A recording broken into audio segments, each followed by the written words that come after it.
नमस्कार. आपण पाहायला सुरुवात केली आहे गावरान विश्लेषक. इथे तुम्हाला स्पष्ट आणि सविस्तर अस्सल बोली भाषेत माहिती मिळत असते. जर तुम्ही अजूनही आपलं चॅनल सबस्क्राइब केलं नसेल तर लगेचच सबस्क्राइब करून घ्या आणि बाजूला असणाऱ्या बेल नोटिफिकेशनला सुद्धा ऑन करायला विसरू नका. आता कसं आहे माहिती आहे का, काही लोक असे असतात की ते स्वतःही काही करत नाहीत आणि दुसऱ्याला काही करू देत नाहीत, आणि एखादा जर दुसऱ्याने काही करायचा प्रयत्न केला तर मग त्याला नावा ठेवायचे, नाहीतर मग त्यांनी केलेल्या कामावर शंका उपस्थित करायची. आता राजकारणामध्ये सुद्धा तसंच घडतंय. महाराष्ट्राचं जे सरकार आहे ते छत्रपती शिवाजी महाराजांच्या ज्या वाघनखा आहेत, ज्या वाघनखांनी अफजल खानाचा वध केला आहे, त्या वाघनखा आता महाराष्ट्रामध्ये परत आणणार आहे. आणि आता त्या आणणार आहेत छत्रपती शिवाजी महाराज हे महाराष्ट्राचे त्यासह संपूर्ण देशाचे आराध्य दैवत आहेत, आणि त्यांच्या वागणुका जर देशामध्ये आणि राज्यामध्ये येत असतील तर ही सगळ्यांसाठी आनंदाचीच गोष्ट आहे. पण त्यावर सुद्धा प्रश्नचिन्ह निर्माण केले जात आहेत. ते कोणाकडून केले जात आहेत बघा हा व्हिडिओ. महत्त्वाचा विषय आहे, कारण वाघनखं ही परत येणार असं आम्हाला सांगितलं गेलं होतं. ह्याच्यावर मला थोडं स्पष्टीकरण पाहिजे ह्या राज्य सरकारकडून, कारण छत्रपती म्हणजे आमचे दैवत आहेत. भावनांची खेळ कुठेही नको, आणि म्हणून मी 2-3 स्पष्ट प्रश्न विचारत आहे ह्याच्यात. पहिली गोष्ट म्हणजे जी वाघनखं येणार आहेत, कारण व्हिक्टोरिया अल्बर्ट वेबसाईटवर जर तुम्ही पाहाल तर असं सांगितलं गेलं की जेम्स ग्रँड डफ हे जे हिस्टोरियन होते त्यांच्या कलेक्शन मधलं आहे. त्यांचा दावा असा आहे की महाराजांचीच ही वाघनखं आहे, पण व्हिक्टोरिया अल्बर्ट म्युझियमच्या वेबसाईटवर लिहिलंय की कुठेही असं व्हेरीफाय करू शकत नाही की महाराजांनी ही वाघनखं वापरलेली. त्याच्यावर थोडं स्पष्टीकरण पाहिजे, कारण याच्यात भावनेचा खेळ नको.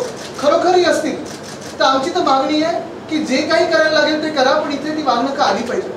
दुसरी गोष्ट म्हणजे ही वाघनखं परतावा आहे की लोनवर येणार आहे.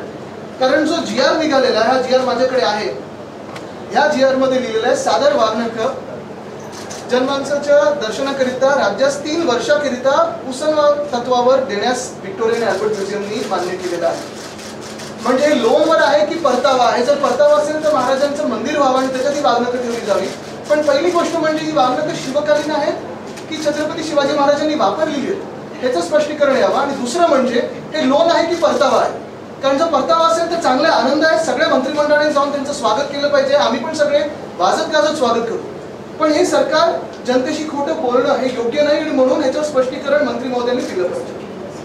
बघितलं, आदित्य ठाकरे यांनी त्या वाघनख्यांवर संशय उपस्थित केलाय की खरंच ह्या वाघनख्या छत्रपती शिवाजी महाराजांच्याच आहेत का, आणि तो किती वेळासाठी या राज्यामध्ये येणार आहेत, त्या करारावर येणार आहेत का स्वरूपी येणार आहेत.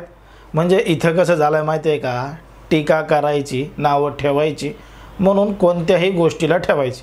आता हे जे सरकार आहे ते छत्रपती शिवाजी महाराजांच्या वाघनखा महाराष्ट्रामध्ये आणत आहे, ही महाराष्ट्रासह देशासाठी चांगली गोष्ट आहे. कदाचित हा मुद्दा त्यांनी काढला नसता तरी जमला असतं. त्यांना टीका करायची होती तर त्यांनी जे त्यांचे विदेश दौरे आहेत, जसा डावोसचा त्यांचा दौरा आदित्य ठाकरे यांच्या एका ट्विटमुळे रद्द झाला असं आदित्य ठाकरे यांनी सांगितलं आहे, तसं त्यांनी राजकीय टीका करणं त्यांचा अधिकार आहे. पण इथं नको त्या गोष्टीवर संशय उपस्थित करायची काय गरज आहे बरं. आता आदित्य ठाकरे यांनी संशय उपस्थित केला, तशी शंका त्यांनी उपस्थित केली, मग तिकडं भाजपचे नेते, भाजपचे आमदार गप्प बसतील का? त्यांनी सुद्धा तशाच पद्धतीनं उत्तर दिलंय नितेश राणे यांनी. नितेश राणे यांनी नेमकं काय म्हणालेत बघा हा व्हिडिओ. उद्धव ठाकरेच्या कार्ट्याने ते वागणं खरंच शिवरायांचे आहेत का असं विचारण्याचा नालायकपणा केलेला आहे. जो अफजल खानाच्या वंशजातलाच कोणतरी जन्मलेला असे शिवरायांच्या इतिहासावर प्रश्नचिन्ह निर्माण करू शकतो. ह्याच्याच वडिलांनी त्यांच्या सामना मुखपत्रामध्ये आमच्या माता भगिनींना हिणवणारं एक मुका मोर्चा म्हणून कार्टून काढायला लावलेलं. ह्याच्याच त्या संजय राजाराम राऊत नावाच्या कामगारांनी आमच्या शिवरायांच्या गादीचे पुरावे मागितलेले, वंशजाचे पुरावे मागितलेले. आता ह्याला आम्ही तू खरंच बाळासाहेब ठाकरेंचा नातू आहेस का हे पुरावे मागितले तर चालतील का? म्हणून आमच्या शिवरायांचा अपमान तू केलास, ते वाघनख आमच्यासारख्या मावळ्यांना चांगल्या पद्धतीने वापरायला येतात हे ह्यांनी लक्षात ठेवावं.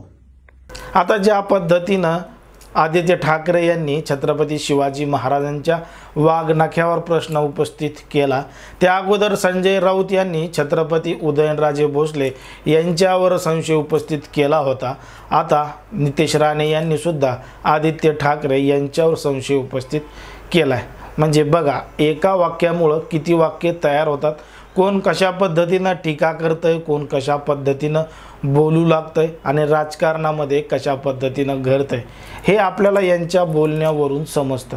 पण एक गोष्ट इथं लक्षात आली पाहिजे की स्वतःही काही करायचं नाही आणि दुसरे जर काही करत असतील तर त्यालाही नावं ठेवायचे, असंच एकंदरीत आपल्याला या ठिकाणी वाटतं.